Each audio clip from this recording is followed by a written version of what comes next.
azan o tanton di mi kendo o le gbeto do po na blogbon lo ado vivison na no zo de u mi agbe kande nu pede do egbe mi na yi o nu agbeta kosumo do ma do nde me yoro o Canquin plus savoir d'Afrique mi na yi savoir d'Afrique o plus so agba sa yan ja o me aho ligari o e to me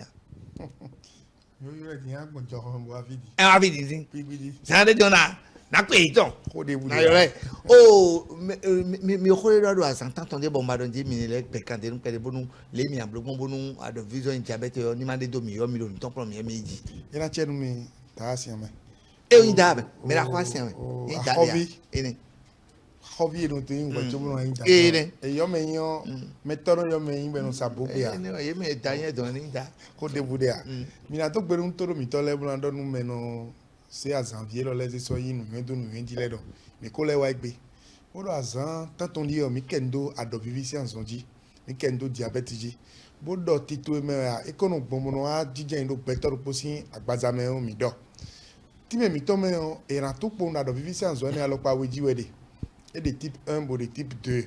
Miro fiwa we binale agbeje pon. Binale na mo jemedo alitonu. Bon me no doto mi me no mo mi azavie lo le me o. Na si kule do mo jemeji. Ekpedion trala azon yo da do vivison ide yo. E ka me de wone na si ku tungbon. Na si tungbon. Ça c'est important. Ene.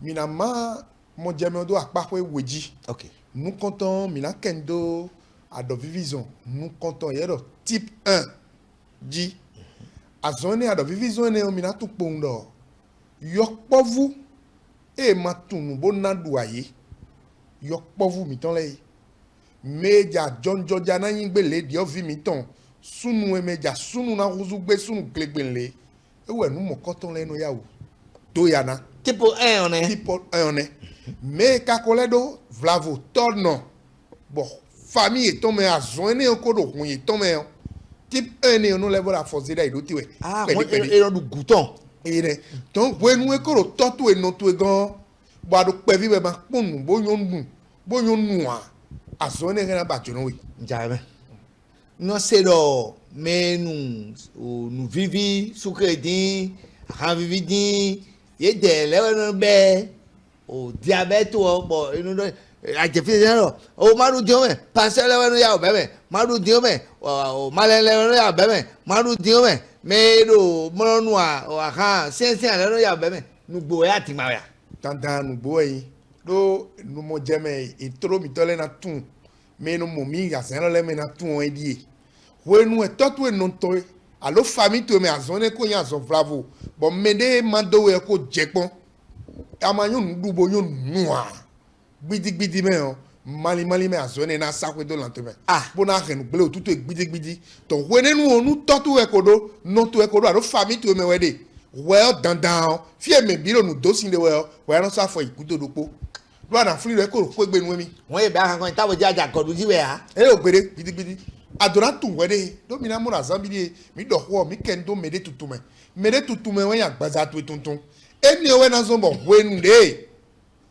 nuona je de khleja na ya utun amo ko do gbe mi ja dinle o to do mi tole ni tun lo nu me de bulo ko gbe bo mu de me tololo ni turo nu ku soro bibeji nu mi o e ko fine we ho mi ado diyan nu me de mu de me o ni turo e ko nu kan do azonde we yin bro ya u de khleton de boa chobo no na de khle o e ko ke nu bi gbe po nu bi ko katabo ho na wa nu we ne awo abara ko je so ko e ko mo wo o bip lo nu e ntemu e kana si hu yin khle bado kote gbe anatun nu mu kon do taji bo mi na tun e weyi nu tiko à la fatigue générale nu tiko yok povu ya me hoya e o na mechenozea e o la menu dumi no monyede mea adodi do no supo ado mi ton le e no do e no supo ado no san de ando ya bi ya no do so bo mi wabo de voletin bo hovena no sisi we banan duwe bakana toa adunu le yo zande hovena le siwe bo anu le du bo nu akanu vitamin C akanu de boa alienu ka gbon atun e o te do mi ka de boto mo do e Infection. Infection. Bidi bidi. Et gencive les ton adouci infection. Aba Sous le ara aduson je kokwe. Ouais. Et donc nous ouais mais deux. Problème du fin. Tout dans des cas de vivre ou c'est demi. Kete te mon son fon kan dia o. Bidi o ken blé fine. Bon nous ouais nous les sien ta ouais infection glozon. Hein? Alors pas ton volet bien dit ouais. Ah Ouais fond glozon je ouais non je. Azan ton a traité yo et aller les quoi. Domina tout non. Azoni on de ouais yibo. Nous a pas de budget tout yo. Nous de buya zon ya quoi. Ouais doit pas boni do ouais kike o pere yo. Et no ya kunu ya. Ya o le do we de. Njawe me nu le bi do mi de yo. E ado le to ten de be rin na blo pon boy e ma san je abi e jije we na gbo a. Bidi e do le te. We nu we mi do ko di ma mo we de me yo. Nu ana tu we yin do tanda me yo. Ana huhu afodo savoir d'Afrique plus. On na wa gbeje we de pon. Do mi do ko azami de. Lu fi bodo. Docteur Ligali. Bodo nyede su po do mele bise yiwe. Ah na temi. Mais de bu afi de bu hu. E do mi do Docteur Ligali ba. Ado le coach savoir d'Afrique plus ba. Wene nu o. Mi na yi jono eton. Fide no mo mi de. Et à mon mio, milo coutonu, milo calavi, milo figege. À moi, il y a à l'ocan 97 25 03 61. Nous mettons couton là, il y a fait au bois tomé. Moi, 97 25 03 61. Allo 60 42 15 15. Mais le calavi là, il y a Jono étant 60 42 15 15. Numéro WhatsApp là, mi on sait donc bon 96 80 87 23 dit. Eh, entemi o. Docteur Ligali. Wa, ya ko we. Ah, yo est trop de wa. Le grand ancien.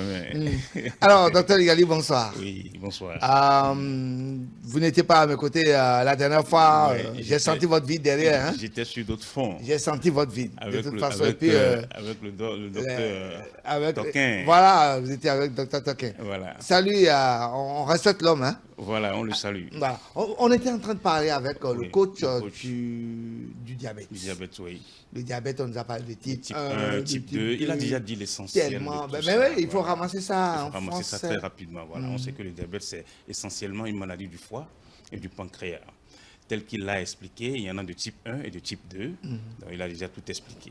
Le plus important dans tout ça, c'est les conseils concernant l'alimentation. Tous ceux qui se sont retrouvés ou ceux qui se retrouvent dans ce que vient de développer le coach n'ont qu'à se rapprocher de l'ONG Savoir d'Afrique Plus au numéro qu'il a dit, c'est-à-dire le 97 25 03 61. Ah non, vous êtes trop rapide. Allez doucement là, nous sommes sur le plateau télé. 97 25 03 61, 97 25 03 61, 60 42 15 15, 60 42 15 15. Dites-moi, docteur Ligali, oui. Est-ce que seuls ceux qui prennent trop de sucreries sont exposés à la chose ou bien c'est tout le monde? Oui, non, il faut faire la part des choses. Voilà. Tel qu'il a dit, avec le diabète de type 1, c'est plus ou moins héréditaire et ça attaque plus les enfants et les adolescents, bien sûr. Il faut savoir que ça, c'est le diabète de type 1. Le diabète de type 2, c'est pour des hommes d'un certain âge, à partir de 40 ans, mais qui ne contrôlent pas leur alimentation. Voilà, l'excès de sucre, l'excès de gras peut avoir des problèmes, peut donner des dysfonctionnements au niveau du foie. Ça peut s'éliminer? Bien sûr, ça s'élimine. Wow. Ah oui, c'est une question de traitement. Rapprochez-vous de l'ONG Savoir d'Afrique Plus pour des solutions avec des plantes. Merci. Le numéro, on le rappelle pour conclure. Voilà, nous sommes au 97. Nous sommes à Zobo, non loin du 10e arrondissement. Et dès que vous arrivez devant le 10e arrondissement, vous faites le 97 25 03 61. 97 25 03 61. Le 60 42 15 15, 60 42 15 15 et le WhatsApp le 96 80 87 23. 96 80 87 23. Merci beaucoup. Nous étions avec l'ONG Savoir d'Afrique Plus. C'est à Cotonou, du côté donc du stade de l'amitié, non loin du 10e arrondissement de Cotonou, c'est-à-dire dans les encablures de Zobo. Voilà, merci.